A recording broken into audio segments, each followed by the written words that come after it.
Nos está visitando el presidente de la Asociación de Fiscales del Uruguay. ¿Presidente? ¿Lo dije bien? Sí, exacto. Presidente.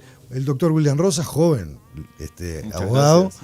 Lo que también hace importante que esa juventud, esa fortaleza, también en momentos de mucha tensión, pueda significar un paso más para poder defender algo tan básico, tan necesario, tan indispensable. Como nunca nos pasa, creemos que estas cosas están lejos, sí. Pero esto de que amenacen a una fiscal, que le entren a la casa, que la tiroteen y que le tiren una granada, realmente es algo que nunca se esperó ver en el Uruguay de esta manera. Sé que esto ha tenido un impacto fuerte. Ha habido una respuesta del sistema político. ¿Cuál es tu primera evaluación de esa mirada, de esta primera respuesta del sistema político en defensa de una institucionalidad democrática? Porque sin justicia no hay democracia posible, no hay Estado de Derecho.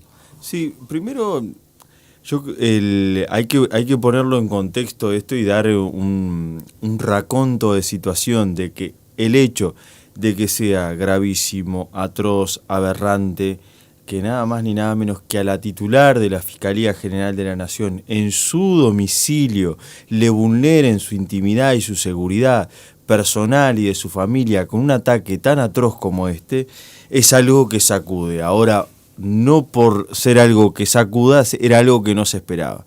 No olvidemos que años atrás, y cuando digo años atrás no digo 1 ni 2, sino 10 años atrás, evaluando, porque quienes saben de esto son los expertos en criminalidad, en criminología, en seguridad, estaban observando fenómenos sociológicos respecto del cambio de la criminalidad en nuestro país, que apuntaban primero a una mutación en la manera en que se daban las violencias entre bandas, podríamos decir. Yo sé que esto es un concepto también siempre sometido a discusión en determinados territorios.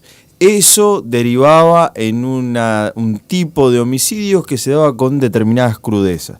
No olvidemos, tuvimos un pico de homicidios en el año 2018 y después de ese pico no es que se volvió a estándares normales, sino que eso se estabilizó. Normalizamos la patología de los homicidios permanentemente y a tasas elevadas. Además todos los días reportamos cosas como esas. Exacto. Y fenómenos como el sicariato. En ese momento, que son fenómenos como sicariato, es esas cosas que veíamos antes en las series de televisión, en las novelas, en cuestiones que pasaban en México, en Colombia, muy lejanos de aquí. Empezaron a suceder cerca de nosotros, por más que tal vez lejos de por donde nosotros andamos, ¿no? Y hubo expertos que dijeron, esta escalada después termina, como en otros lugares, que terminan agrediendo a policías, a fiscales y a jueces, atentando contra ellos. Pasó tal vez mucho tiempo entre que se dio la advertencia y este hecho atroz. Sin embargo, en el año 2020, la propia víctima de este hecho, la fiscal Mónica Ferrero, recibe un mensaje, vayamos a este mensaje que recibe en el año 2020 en su teléfono celular que dice: estamos enojados con ustedes, porque si ustedes nos dejan trabajar tranquilos, no van a tener problema. Si ustedes nos incomodan, van a sufrir consecuencias.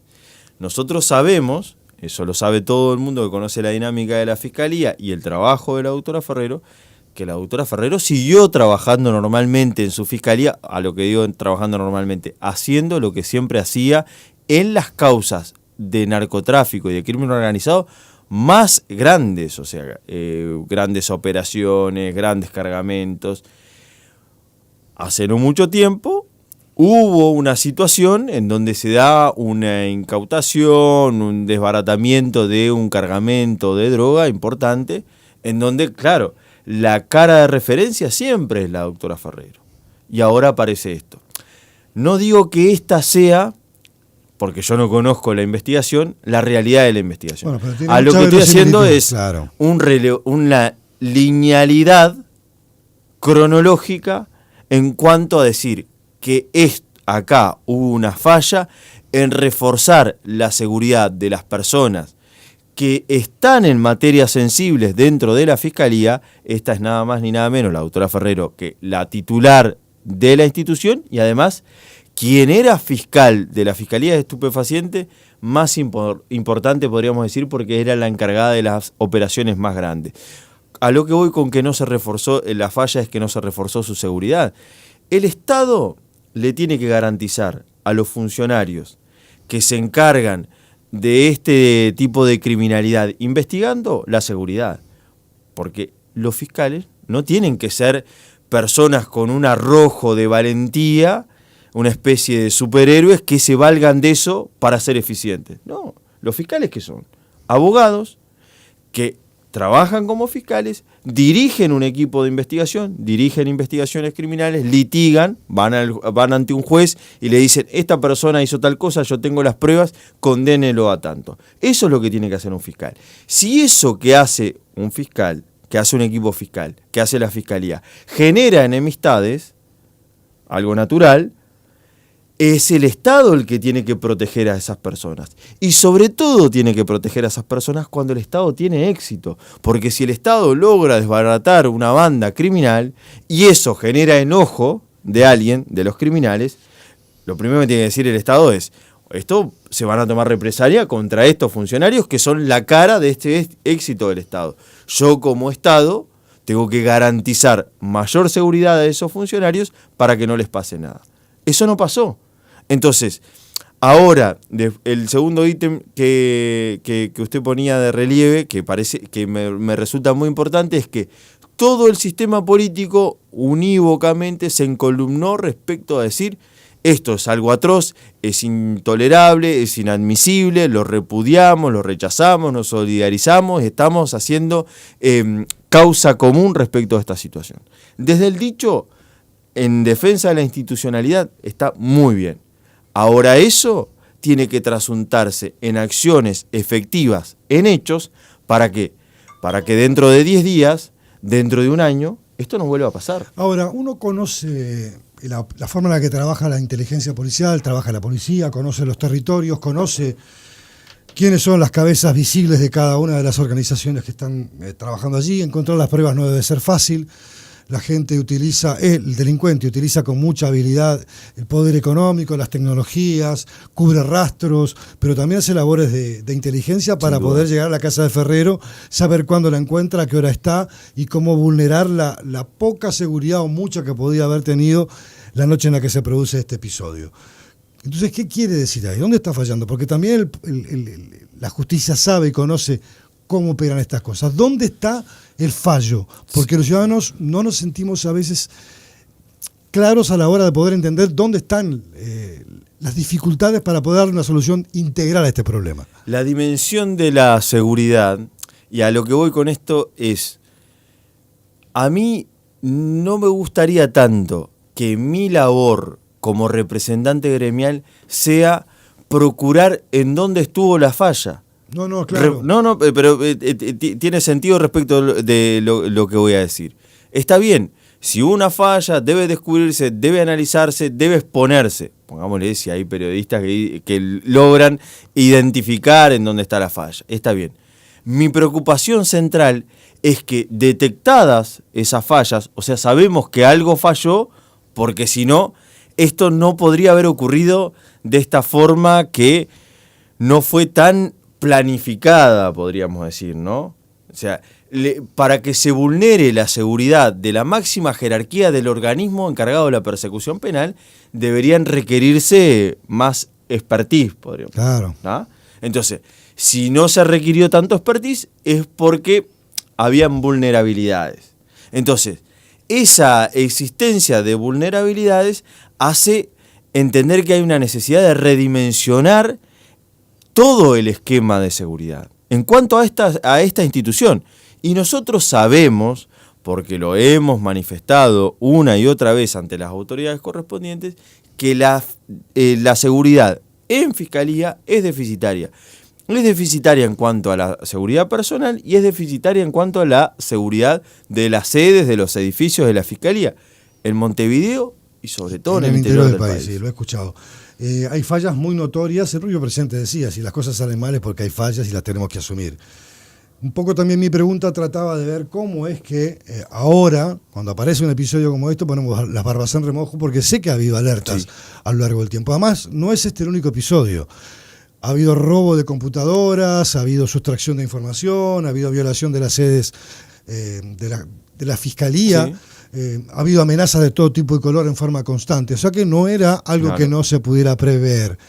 ¿Has tenido tú en lo personal, como representante de una asociación gremial que está preocupada en este tema, has tenido algún tipo de devolución en estas horas que te lleve a pensar con un poco más de tranquilidad que pueda haber un camino para superar esto, o estamos todavía recién tratando de desperezarnos de lo que pasó? No, pero o sea, la recepción de una devolución no me preocupa. Yo prefiero que antes que se contacten conmigo, hagan cosas. Claro, ¿no? pero que te digan, vamos No. a hacer tal cosa y tal otra y tal otra. Hoy de mañana recibimos en la asociación que nos notificaron un comunicado de la Comisión de Seguridad de la Cámara de Diputados con una nota respecto al tratamiento de este tema dentro de la Comisión de Seguridad de la Cámara de Diputados el día lunes. Leí la versión taquigráfica, me parecieron muy bien los conceptos que se vertieron allí. Lo que es necesario, nuevamente, es que existan acciones positivas.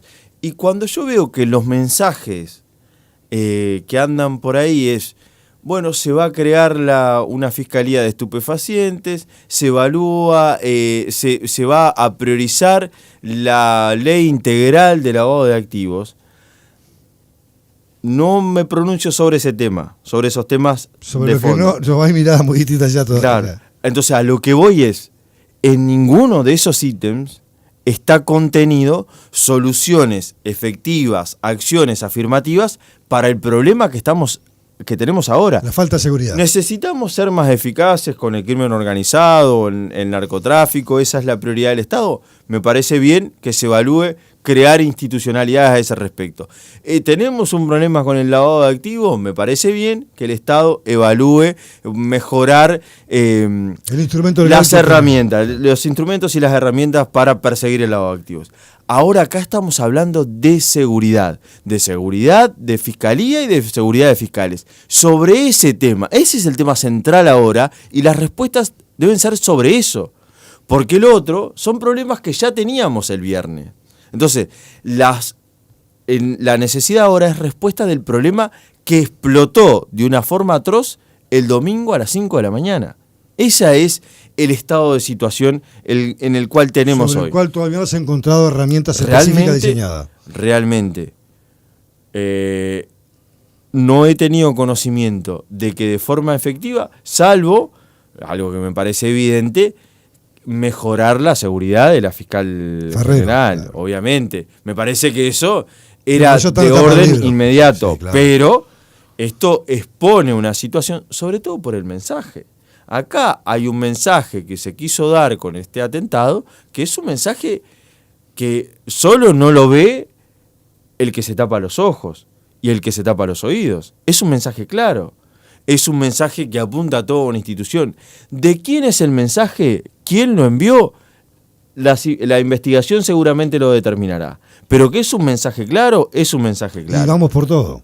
Entonces, cuando hay un mensaje tan claro y le llega a quienes va dirigido, ¿cómo podemos pensar que un fiscal está tranquilo trabajando en estos asuntos en Montevideo, en Rivera, en Maldonado, en El Chuy, en Bella Unión, en Artigas, después de una situación así, si nada cambia, ¿no? En tu historial, tú sos fiscal, estás trabajando en ese área. ¿Te ha pasado cosas así? Has recibido amenazas seguramente muchas veces. ¿Cómo impacta eso en tu vida personal, familiar? Eso puede a veces desanimar a alguien, porque bueno, te dicen, te voy a matar a tus hijos, te voy a matar a tu mujer, que va a tal lado a comprar, que van tus hijos a tal escuela, porque digo, hay todo un estudio de la delincuencia en torno a ese tipo de personas. ¿Cómo impacta eso? Atroz y es terrible el impacto que tiene eso en el funcionario, pero no lo quiero poner tanto en el funcionario, porque realmente yo dimensiono como representante gremial el impacto en el funcionario, pero para que la gente me entienda, lo quiero poner en términos de Estado. Si pasara esto, si el funcionario acusa recibo del mensaje, ¿qué hace el funcionario? Se retrae. Eso en términos del Estado siendo eficiente persiguiendo la criminalidad. Es terrible porque que el funcionario diga, yo mejor me retraigo y no investigo tales cosas porque tengo miedo que me pase de tal otra cosa. Eso es terrible en términos de eficiencia del Estado. Si el funcionario dice, a mí no me van a mover, ¿no? Como este concepto, no nos moverán. Pero no hay ninguna respuesta de seguridad, el funcionario va para adelante. El funcionario va para adelante. Le pasa algo, estamos lamentando esta situación. Lo que tiene que pasar, no nos van a mover, no se va a mover este funcionario de acá, porque él está con la tranquilidad de estar trabajando a resguardo. Exacto, y ese resguardo, yo escuchaba a un representante sindical de la Guardia Republicana que cuestionaba el operativo de seguridad que había rodeado hasta ahora a la fiscal Mónica Ferrero. Yo sé que el expertise de esto es de la policía y de quienes deben trabajar en esto, pero ustedes alguna idea deben aportar de cómo debería ser un esquema de seguridad que les permita trabajar en paz, desarrollar con eficiencia su tarea y no tener que estar a cada rato mirando por detrás de los visillos de una ventana si me van a disparar, si me van a matar a mí, a mi mujer o a mis hijos o a mis padres por la tarea que yo estoy haciendo. ¿Cuál es ese esquema? Claro, la pólvora ya está inventada, ¿no? No hay que inventar nada, hay ríos de tinta escrito y está todo estandarizado. Y está estandarizado en protocolos a los que se arribaron en lugares en donde nuestro Estado participa. Hay reglas de Naciones Unidas, hay reglas de la Asociación Internacional de Fiscales, hay reglas de la Asociación Iberoamericana de Ministerios Públicos, de las cuales participa el Ministerio de Uruguay. En la Federación Latinoamericana de Fiscales, de la cual soy vicepresidente, acordamos un protocolo en el año 2023 respecto de situaciones de seguridad. Todo eso que tiene pautas concretas de seguridad, que obviamente lo ideal es no exponerlas públicamente, justamente para que no se vea giles, como decimos en el claro. barrio. Entonces, todo eso que ya está estandarizado, tenemos la suerte de que es solo tomarlo. Me imagino que para Estados Unidos en la década del 80, para México en la década del 90, para Colombia en la década del 90, era capaz que innovar respecto de algo, procurar soluciones que ahora que tenemos ríos de tintas escritos, tenemos experiencia comparada, hay que tomarlo de ahí. Hay que tomar de lo que dicen los expertos en cuestiones estandarizadas de cómo se protege la labor de este tipo de funcionarios. Eso es lo que necesitamos que se ponga en práctica efectivamente y obviamente maximizando recursos, evaluando riesgos. Yo soy fiscal de flagrancia. Todos los días no necesitan protegerme a mí con custodia personal porque en realidad los casos que tengo yo no lo ameritan. Ahora, si un día me amenazan, evidentemente la evaluación de riesgo tiene que decir, ahora puntualmente a partir de esto, esta persona necesita un reforzamiento de seguridad. Los fiscales de drogas, esos, ya de por sí, por la tarea que realizan, necesitan seguridad. A lo que voy con esos dos ejemplos simples es que ya tenemos matriz para poder aplicarlo. Exacto. No lo estamos haciendo, nos hemos dormido en los laureles y hemos dejado que el agua nos llegara al cuello. Exacto. Quería preguntarte en tu última reflexión, porque sé que además tenés una serie de actividades que cumplir y has tenido días muy activos con este tema.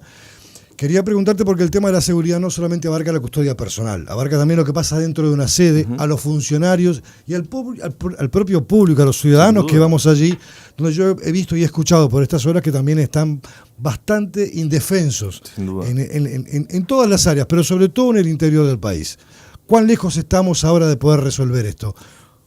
El tema ahí es que una parte requiere presupuesto, ¿ah? Una parte requiere. Si vos tenés un edificio de la Fiscalía que no es adecuado en términos de seguridad para desarrollar la función que lleva adelante la Fiscalía, tenés que cambiar de edificio, necesitas presupuesto. Y la inversión del Estado, o sea, los gastos para que la Fiscalía invierta en eso, nunca han estado. Entonces, si necesitas invertir en comprar tecnología para mejorar la seguridad, eso necesita presupuesto. Pero hay otra parte que es decisión política. Nosotros a veces planteábamos, lo hemos llevado este tema al Ministerio de Trabajo y Seguridad Social para plantear, decir, nosotros tenemos una serie de sedes en el interior del país en que en el momento que está trabajando una fiscalía no hay una custodia policial para resguardar la sede. Hay simplemente el policía que está custodiando al detenido. Ese policía no puede apartarse del detenido. No, esa es claro. su misión. No va a poder custodiar que no se atente contra la fiscalía, que no le pase algo a los fiscales y a los funcionarios que están trabajando ahí. Entonces, eso que es algo del ABC mínimo, eso tan siquiera es deficitario, ¿no? En algunos lugares del interior del país no había custodia policial. En otros lugares había custodia policial, pongámosle, entre las 10 y las 18. Pero nosotros trabajamos con personas que están detenidas con plazos constitucionales corriendo. Si tenés que arrancar a las 7 de la mañana, porque se te vence un plazo, arrancás a las 7 de la mañana. Y si tenés que terminar a las 3 de la mañana, porque se te vence un plazo, terminás a las 3 de la mañana. Entonces no es algo estandarizado, ¿no? Yo trabajo de 10 a 18. Sí, no es afazón. Exacto. Una última ahora sí reflexión. Por estas horas se han escuchado muchas cosas de cómo buscar soluciones en materia de seguridad, hasta incluso se ha llegado a plantear la posibilidad de que las Fuerzas Armadas intervengan en esos temas. El expertise, la formación de un militar es totalmente distinta a la de los cuerpos policiales. ¿Cuál es un poco tu mirada cuando escuchas este tipo de planteos? Yo siempre en materia de seguridad, a mí me gusta esta forma de manejarme. Yo de las cosas que más o menos sé, hablo. De las cosas que no sé, me gustaría que hablen los expertos. En materia de seguridad pura y dura, los que saben son expertos en seguridad. Ellos dirán si, bueno, hay determinadas tareas que solo las puede hacer la policía, otros que los militares pueden colaborar, o no es conveniente que los militares colaboren porque su expertise está destinado a otro tipo de operaciones. Pero eso no lo sé yo, que soy abogado y me encargo tengo el expertise de dirigir investigaciones para conseguir pruebas para después pedirle a un juez que condene a alguien por cometer un delito. Ese es mi conocimiento. Yo te lo decía, claro, un poco como estamos tratando el tema de seguridad y se ha escuchado esa voz, que cada vez que aparece algún tema complejo se vuelve a insistir con eso. Bueno, tal vez, no sé, capaz que había estado en alguna de las lo he escuchado, consideraciones. Lo he escuchado atentamente, no tengo una reflexión al respecto porque no sé si eso se ha probado en otras partes del mundo y si tiene un impacto real a los efectos de mejorar la seguridad, ¿no? Te agradezco muchísimo, William, la gentileza de habernos visitado en un día que sé que estás con mucha actividad y además este tema te tiene de cabeza desde hace unas cuantas horas, pero has tenido la gentileza de llegar hasta acá y ha sido importante conocer la voz de quienes están adentro del sistema y quienes viven estas cosas cotidianamente a las cuales no nos podemos acostumbrar. Es un placer para mí en el sentido de que me parece muy bueno conversar de frente a la ciudadanía sobre estos temas abiertamente, claramente y exponer cuál es el estado de situación en el que estamos trabajando. Después la ciudadanía igual puede seguir teniendo una visión crítica o no de la tarea de la Fiscalía, es absolutamente normal, pero está bueno que se sepa también cuáles son las condiciones de trabajo en esta institución a la que se le reclama mucho. Y acá no estoy hablando de la ciudadanía, pues si bien de la ciudadanía se le reclama mucho, pero muchas veces se le reclama mucho de parte del sistema político, pero a la hora de que aparezcan las respuestas no es el mismo énfasis. Ahora necesitamos que el mismo énfasis con el que nos critican, y está bien, con ese mismo énfasis piensen en respuestas. Gracias, William, por tu gentileza. No va a ser la última vez que nos visitas y esperemos que en mejores circunstancias que la de estar aclarando situaciones tan complejas y dolorosas como esta. Gracias por haber estado. Muchas gracias. Amigos, vamos a una pequeña pausa comercial y en instante nos vamos a hablar del mundo del deporte. Secretaría Nacional del Deporte, el Uruguay haciendo punta en muchos deportes en el mundo, en campeonatos, en desarrollo, desde las más tempranas edades hasta tener un campeón del mundo de remo, como hemos tenido en un hecho histórico para el deporte nacional. Ya venimos. Estás escuchando La Otra Mirada con Mariela Cigarán.